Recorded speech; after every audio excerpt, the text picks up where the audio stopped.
Video like जरूर कर लीजिए और ऐसे वीडियो लगातार फ्री में पाने के लिए चैनल को तुरंत सब्सक्राइब कर लीजिए और बेल आइकन को जरूर टैप कर लीजिए ताकि आगे भी सारे वीडियो आपको मिलते रहे। यूट्यूब में फॉलो करते हैं तो प्लीज ये वाला फ्री टेलीग्राम चैनल जरूर ज्वाइन कर लीजिएगा। सारे नोटिफिकेशन सारे अपडेट यहीं पे आते हैं, ध्यान रखिए। नमस्कार दोस्तों, स्वागत है आप सभी का ऑनलाइन एग्जाम प्रिपरेशन पर which is the part of study for civil services. दोस्तों, उत्तर प्रदेश सामान्य ज्ञान के अंतर्गत आज टॉपिक देखेंगे सिंचाई और बहुउद्देशीय परियोजनाएं।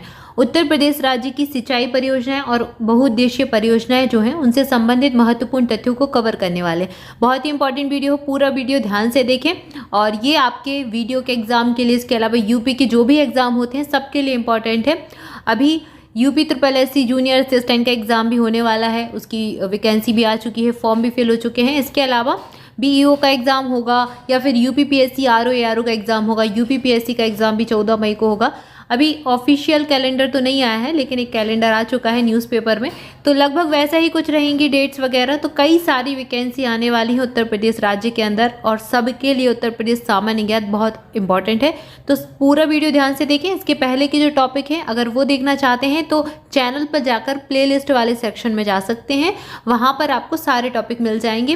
उत्तर प्रदेश सामान्य ज्ञान के नंबर से के नाम से प्लेलिस्ट बनाई गई है, तो वहाँ पर सारे टॉपिक आपको मिल जाएंगे जो भी इसके पहले टॉपिक कवर किए हैं। तो चलिए स्टार्ट करते हैं, देखते हैं सबसे पहला तथ्य क्या दिया गया है। उत्तर प्रदेश का जो नहर सिंचाई है उसमें देश में प्रथम स्थान है। तो यूपी भाई सिंचाई में, नहर सिंचाई में देश में पहले स्थान पर आता है।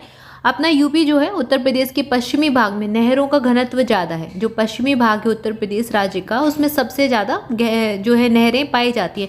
उत्तर प्रदेश राज्य की जो पश्चिमी क्षेत्रफल है, पश्चिमी जो एरिया है वहाँ पर जो क्षेत्रफल है उसके अनुपात में वहाँ पर नहरें कई सारी हैं, तो घनत्व तो यही कहलाता है ना, तो वहाँ पर घनत्व नहरों का ज़्यादा हो जाएगा।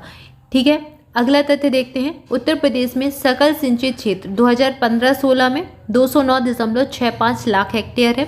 इसके बाद ये डेटा आया नहीं है तो 2015-16 तक का देखेंगे, 209.65 लाख हेक्टेयर। उत्तर प्रदेश में शुद्ध सिंचित क्षेत्र 2015-16 तक 143.89 लाख हेक्टेयर और उत्तर प्रदेश में कुल सृजित सिंचित क्षमता 2015-16 में 246.93 लाख हेक्टेयर है। अब ये आप सोचें कि ये डेटा है ऐसे ही इसको स्किप कर देते हैं, तो नहीं, बिल्कुल नहीं, ये इम्पॉर्टेंट है। ये एक एक चीज़ इम्पॉर्टेंट है आपके लिए, इसलिए इसमें डाली गई है। क्यों? क्योंकि UPPSC का या फिर कोई भी एग्ज़ाम देके आजकल ट्रेंड चेंज हो गया। अब आपको एक कथन दे देते हैं, उसमें से पूछते हैं निम्नलिखित में से कौन सा सही नहीं है या फिर कौन सा सही है, और वहाँ पर आपको कंफ्यूज करने के लिए या फिर उस प्रश्न को कठिन बनाने के लिए ऐसे ही डेटा डाले जाते हैं। तो आपको बिल्कुल याद होना चाहिए सकल सिंचित क्षेत्र उत्तर प्रदेश का कितना है, शुद्ध सिंचित क्षेत्र कितना है और सृजित सिंचित क्षमता कितनी है। स्पेशली UPPSC वालों के लिए, UPPSC और UPPSC RO बहुत कठिन पेपर बनाते हैं भाई, तो अच्छे से चीज़ों को याद रखना है। इसके बाद अगला तथ्य देखते हैं। उत्तर प्रदेश में कुल शुद्ध सिंचाई में नलकूप सिंचाई जो है ये उत्तर प्रदेश में 2015-16 में 70.8% है। उत्तर प्रदेश की कुल शुद्ध सिंचाई में नहर सिंचाई की कितना योगदान है? 2015-16 की बात कर रहे हैं, सारे तथ्य 2015-16 के ही हैं, 17.2%। तो कुल शुद्ध सिंचाई में नहर सिंचाई कितनी है? 70.2% होती है। उत्तर प्रदेश में कुल शुद्ध सिंचाई में कुएं से सिंचाई कितनी होती है? 10.2% होती है। और इसके अलावा उत्तर प्रदेश में कुल शुद्ध सिंचाई में तालाब, झील और पोखर, इनका प्रतिशत कितना है? 1.3% है, तो सबसे कम इसी का है। उत्तर प्रदेश में लगभग 78% सिंचाई निजी लघु सिंचाई साधनों से की जाती है। तो जो निजी लघु सिंचाई साधन है उनसे सबसे ज़्यादा सिंचाई की जाती है, लगभग 78%। क्लियर है? अगला तथ्य दिया गया है। उत्तर प्रदेश में तालाबों और पोखरों से सिंचाई का सर्वाधिक प्रचलन कहाँ पर है? बुंदेलखंड वाले क्षेत्र में, जो झांसी महोबा वाला एरिया है, ललितपुर, झांसी, महोबा, वहाँ पर सबसे ज़्यादा तालाबों और पोखरों से सिंचाई की जाती है। उत्तर प्रदेश में कुल कुओं से सिंचाई का सर्वाधिक प्रचलन पूर्वांचल वाले क्षेत्र में है और नलकूप से सिंचाई का जो शुरुआत है 1930 में हुई थी, कहाँ से? मेरठ से। इंपॉर्टेंट फैक्ट बनेगा ये। उत्तर प्रदेश में सिंचाई का सबसे बड़ा साधन कौन सा है? नलकूप है। सबसे ज़्यादा सिंचाई किस चीज़ से होती है? नलकूप से होती है। सबसे पहले नलकूप की शुरुआत कब की गई? 1930 में मेरठ से की गई। उत्तर प्रदेश में सिंचाई के लिए पहला कार्यालय कब बनाया गया? 1823 में सहारनपुर में खोला गया था। तो ये काफ़ी पुराना है, 1823 का, इसको याद रखें।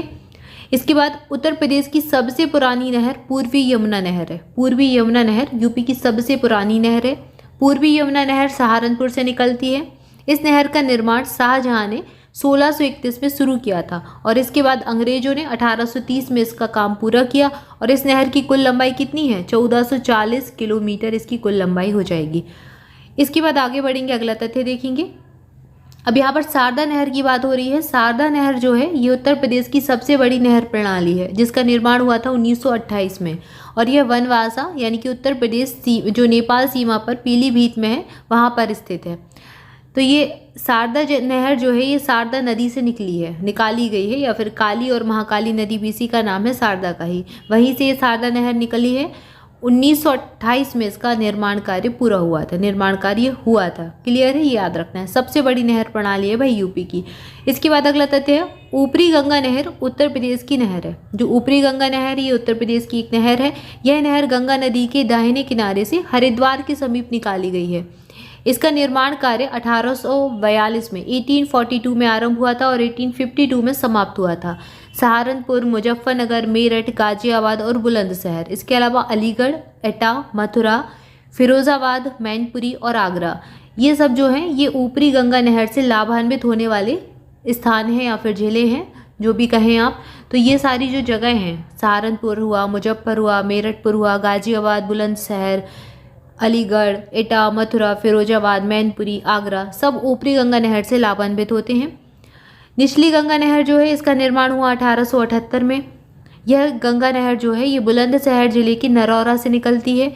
इस नहर के द्वारा अलीगढ़, एटा, फिरोजाबाद, मैनपुरी, फर्रुखाबाद, इटावा, कानपुर देहात और कानपुर नगर, फतेहपुर, इसके अलावा प्रयागराज जिलों को सिंचाई की सुविधा प्राप्त होती है। तो ये नहरें किन किन स्थानों को सिंचाई की सुविधा देती हैं ये भी इम्पॉर्टेंट है। कभी कभी ऑप्शन में ऐसे पूछ लेते हैं, जैसे आपसे पूछ लेंगे निचली गंगा नहर का निर्माण कब हुआ था और ये किन किन जिलों को लाभान्वित करती है। निम्नलिखित में से दिए गए किस जिले को लाभान्वित नहीं करती है या फिर किसको करती है, तो इस प्रकार से। इसके बाद अगला तथ्य देखते हैं। उत्तर प्रदेश में नहरों का सर्वाधिक जो विस्तार है, सबसे ज़्यादा विस्तार पश्चिमी उत्तर प्रदेश में हुआ है। उत्तर प्रदेश में सर्वाधिक नहर सिंचित क्षेत्र में पश्चिमी उत्तर प्रदेश में। सबसे पहला तथ्य यही पड़ा था कि उत्तर प्रदेश में सबसे ज़्यादा नहरों का जो घनत्व है कहाँ पर है? पश्चिमी उत्तर प्रदेश में। उत्तर प्रदेश में सर्वाधिक लंबाई में नहरें कहाँ पर है? रायबरेली में है, रायबरेली नामक स्थान पर। सहारनपुर के पास यमुना पर बना हथिनी कुंड बैराज, जिसको अब ताजे वाला बैराज कहते हैं, ये इसका नाम परिवर्तित हुआ है। उत्तर प्रदेश, हरियाणा, हिमाचल प्रदेश, दिल्ली, राजस्थान और संयुक्त बैराज हथनी कुंड बैराज है का संयुक्त बैराज है। ये मतलब इन राज्यों का संयुक्त बैराज है। उत्तर प्रदेश राज्य भी इससे लाभान्वित होता है। कुछ जिले उत्तर प्रदेश के लाभान्वित होते हैं, कुछ हरियाणा के, कुछ हिमाचल प्रदेश के, कुछ दिल्ली के, कुछ राजस्थान के। तो कुल मिला के दिल्ली एनसीआर के आसपास के क्षेत्र हैं जो उत्तर प्रदेश, हरियाणा, हिमाचल प्रदेश और राजस्थान में भी आते हैं कुछ कुछ एरिया। तो सबको ये लाभान्वित करता है जो हथिनी कुंड बैराज है। ठीक है। इसके बाद अगला तथ्य है शारदा नदी। शारदा नदी से वनवासा से निकलने वाला शारदा नहर जो है इससे सिंचाई उत्तर प्रदेश और उत्तराखंड राज्य में होती है। इससे यानी कि जो शारदा नहर है उससे उत्तराखंड राज्य भी लाभान्वित होता है। रामगंगा नदी से कालाघड़ यानी पौड़ी से निकलने वाली जो रामगंगा नहर है इससे सिंचाई उत्तर प्रदेश और उत्तराखंड में होती है। 1977-78 से निर्माणाधीन सरयू नहर परियोजना को राष्ट्रीय परियोजना 2012 में घोषित किया गया। तो जो सरयू नहर परियोजना है उत्तर प्रदेश राज्य की 1977-78 में प्रारंभ हुई थी, यह एक राष्ट्रीय परियोजना बन चुकी है। अब 2012 से इसको घोषित कर दिया था। ठीक है। इसके बाद अगला तथ्य है उत्तर प्रदेश में छोटे किसानों के लिए निःशुल्क बोरिंग योजना 1985 से चलाई जा रही है। पठारी और अर्ध पठारी ब्लॉकों में डॉक्टर राम मनोहर लोहिया सामूहिक नलकूप योजना 2011-12 से शुरू हुई थी। इसके अलावा उत्तर प्रदेश में मुख्यमंत्री लघु सिंचाई योजना 2020-21 से चलाई जा रही है। मेरठ, बागपत, गाजियाबाद, बुलंदशहर, हापुड़, मेरठ मंडल और शामली में शुद्ध सिंचित क्षेत्र शुद्ध बोए हुए क्षेत्र का 100% है। दूसरी तरफ महोबा और सोनभद्र की अगर बात करें तो शुद्ध सिंचित क्षेत्र में बोए गए क्षेत्र का क्रमशः 25% है। यानी कि शुद्ध सिंचित क्षेत्र में जो बोया गया क्षेत्र है महोबा में है 25% और सोनभद्र में कितना है 32.2%। इसके अलावा मेरठ मंडल में शुद्ध बुआई क्षेत्र में शुद्ध सिंचित क्षेत्र जो है जो पूरा बुआई क्षेत्र है उसमें से जो सिंचित क्षेत्र है पूरी तरीके से वो कितना है सर्वाधिक 100% है। कहाँ पर? मेरठ मंडल में, सबसे ज़्यादा मेरठ मंडल में है। इसके अलावा चित्रकूट धाम में सबसे कम 51% है। सबसे ज़्यादा मेरठ में है, सबसे कम चित्रकूट में है। ठीक है। इसके बाद अगला तथ्य है, हमीरपुर जिले में सिंचाई के लिए जल पहुंचने के लिए वर्ष 1910 में धसान नदी पर धसान नदी बनाई गई थी, धसान नहर बनाई गई थी। केन नहर मध्य प्रदेश के पन्ना जिले से निकलती है और उत्तर प्रदेश के बांदा जिले को लाभान्वित करती है। रेहंद परियोजना जो है इसका निर्माण 1962 में हुआ। यह सोनभद्र के पिपरी में स्थित है और यह सोन की एक सहायक नदी भी है, रेहंद उसी पर बनी है। इसके बाद राजघाट बांध जो है ये बेतवा नदी पर बनाया है। कहाँ पर? ललितपुर के समीप ये स्थित है। यह उत्तर प्रदेश और मध्य प्रदेश दोनों की सम्मिलित परियोजना है, राजघाट परियोजना। माता टीला परियोजना जो है, माता टीला बांध जो है इसका निर्माण 1958 में झांसी में किया गया था। बना किस पे है? बेतवा नदी पर बना है और यह परियोजना बुंदेलखंड में सिंचाई की एक महत्वपूर्ण परियोजना है। इसके बाद शारदा बांध की बात कर रहे हैं, शारदा सागर बांध। ये भारत नेपाल सीमा पर पीलीभीत जिले में है।